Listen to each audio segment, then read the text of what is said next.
A maneira como nós nos colocamos corporalmente passa impressões muito fortes a nosso respeito. Uma pesquisa americana nos mostra que 55% do impacto na comunicação vem da imagem do nosso corpo. O que é importante a gente destacar? São 3 características principais que a gente deve ter em mente. Primeiro é a postura corporal. O que é mais interessante? Que a gente adote uma postura ereta, confortável e que a gente se coloque de frente para a pessoa com quem nós vamos nos comunicar. Quando eu utilizo esse tipo de postura, eu passo para as pessoas a impressão de que eu estou absolutamente segura do que eu estou falando e, principalmente, que eu me sinto motivada a me comunicar.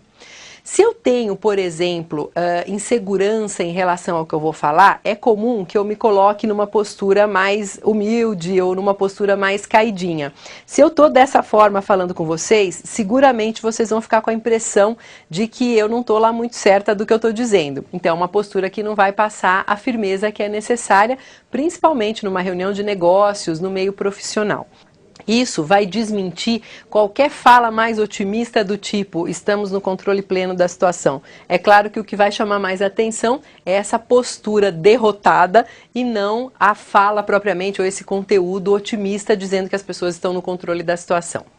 Por outro lado, a gente também tem que tomar cuidado para evitar as posturas exageradas. Então, se eu me colocar de uma maneira ereta, porém rígida, eu posso passar uma ideia de snobismo, de antipatia, que pode, consequentemente, me afastar das pessoas.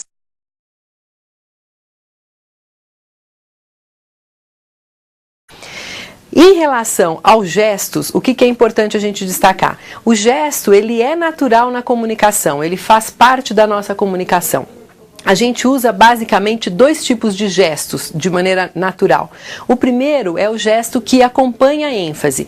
Então, no meio da minha fala, da minha frase, eu vou enfatizar um determinado trecho e esse trecho enfatizado é marcado, por exemplo, por movimentos das minhas mãos. Quando o meu corpo interage e faz esse gesto durante a ênfase, ele é visto como uma condição natural. O outro tipo de gesto natural é o gesto que a gente chama de simbólico. Então, por exemplo, eu me refiro e falo assim, é importante que todos vocês fiquem atentos a essas colocações. Quando eu faço dessa forma, esse gesto também tem uma característica natural. Se eu estou numa situação onde nenhuma dessas 2 condições ocorre, é interessante que eu mantenha as minhas mãos naquilo que a gente chama de posição neutra. A posição neutra pode acontecer com uma mão sobre a outra, com as mãos apoiadas em algum local, com os dedos cruzados. Todas essas são posições neutras que vão intermediar esses gestos. É interessante que a posição neutra varie no decorrer do tempo e que eu não faça sempre o gesto voltando a todo momento para a mesma posição neutra. Quando isso acontece, eu passo uma ideia de artificialismo. É como se as minhas mãos ganhassem vida própria e se movimentassem independente do que eu estou falando. Isso só vai passar para você a impressão de que eu estou tensa, de que eu estou nervosa, que eu não estou à vontade na situação de comunicação.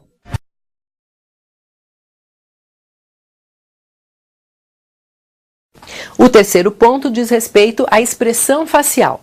O nosso rosto é visto pelo nosso interlocutor a partir de 2 planos. Existe um plano superior que acontece da ponta do nariz para cima, onde os olhos têm a maior carga expressiva.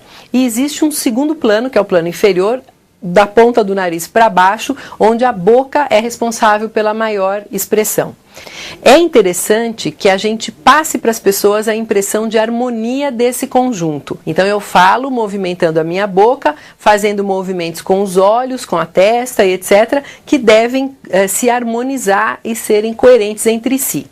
Quais são erros muito comuns? Por exemplo, eu posso estar muito insegura em relação à situação e articular com a boca quase fechada. A hora que eu faço isso, a minha parte de baixo do rosto acaba perdendo expressão e isso chama muita atenção. Se por acaso eu fizer isso em termos de articulação e tiver também tensa ou preocupada com a situação, é comum que eu franza a minha testa, ou que eu aperte os olhos, e aí a hora que eu faço isso, eu passo a impressão muito forte de que realmente aquela situação está me incomodando. Eu posso, por outro lado, estar assustada com a situação. E aí eu vou arregalar os olhos e os meus olhos vão chamar a atenção do meu interlocutor. Então é fundamental que a gente tenha essa preocupação, que a gente capriche na movimentação da boca ao falar, até para desviar um pouco do foco de atenção de uma eventual preocupação para essa parte do rosto, e é fundamental que a gente também faça movimentos, massageie levemente essas estruturas para que a gente produza uma expressão com mais harmonia.